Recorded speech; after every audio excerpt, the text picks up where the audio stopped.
با سلام. آموزش امروز تعویض لنت عقب کویک، ساینا یا تیوارو داریم. هر سه تا ماشین یه نوعه. بریم برای تعویض لنت عقب. یه درپوش داره، بیرونش میکشیم با یه دوستو با ضربه زدن چکور دور تا دورش به راحتی میشه درپوشا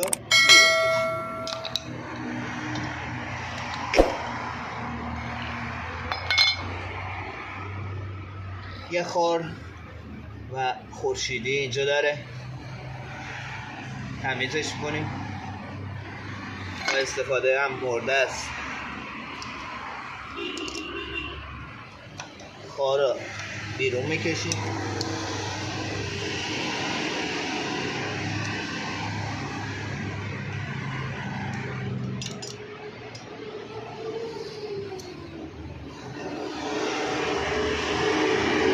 خورشیدی بیرون میکشیم.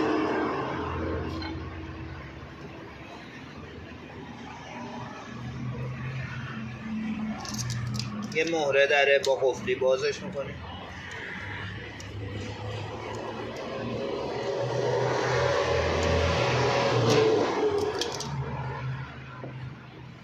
یه دونه واشر پهن پشت بلبرنگ بیرون میکشیم، خود بلبرنگیشو بیرون میکشیم. کاسه چرخ آزاد میشه، کاسه چرخ بیرون میکشیم.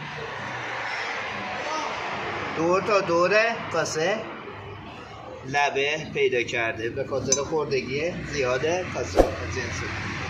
با یه سنگ دور تا دور این کاسه رو میگیریم تا این لبه برداشتش.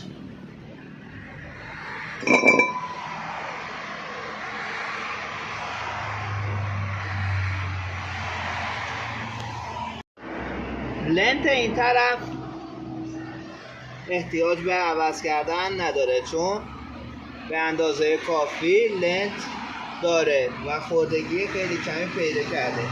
احتیاج به ریگلاژ فقط داره. یه دونه خار اینجا هست که با اهرم کردن پیچ گوشتی قشنگ معلوم میشه که میاد بالا.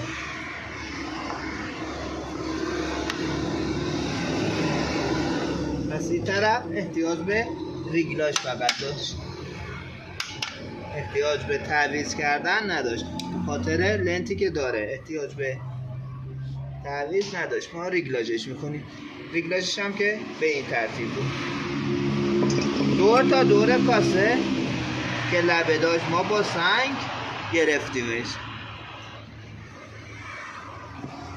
ریگلاژ کردیم. کاسه رو میزونیم، لنتا میکنیم.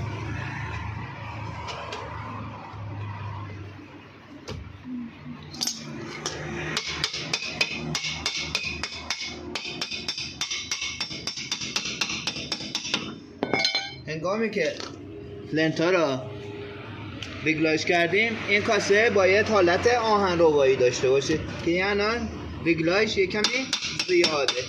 باز بیرونش میکشیم و ریگلاژ رو کمش میکنیم. ریگلاژ یک کمی زیاد بود و کاسه خیلی محکم شده بود. برای کم کردن ریگلاژ لنتا با ضربه زدن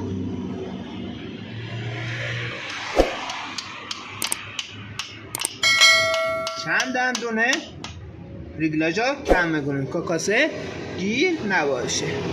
الان ریگلاژ یک کمی کم شد.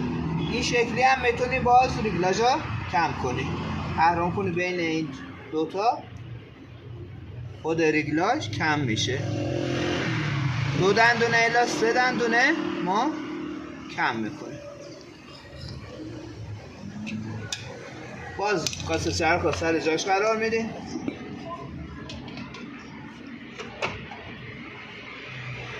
حالت آهن روایی داشته باش.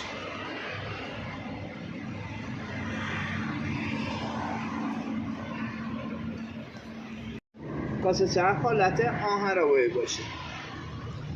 یه بول برنج چرخ داره، میذاریم سر جاش. یه دونه واشر پهن داره میزنیم پشت بلبرین. جا شیار داره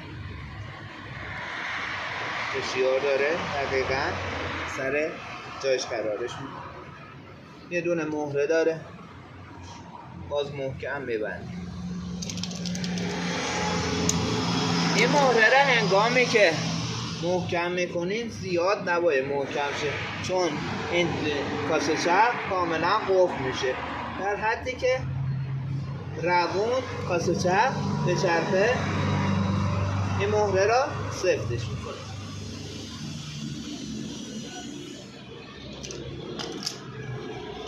یه دونه خورشیدی داره میزنیم این سر جاش. یه دونه پیم هم داره که سر جاش قرار میدیم.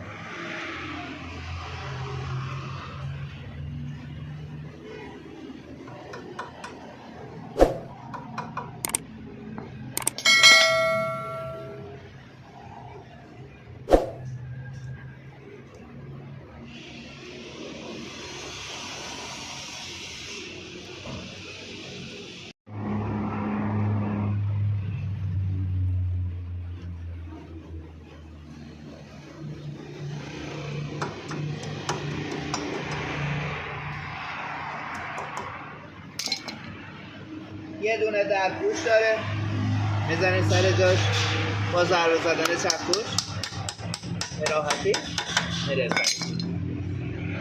این هم از ریگلاژ لنز عقب تیواز ساینا یا پول. امیدوارم از این آموزش خوشتون اومده باشه.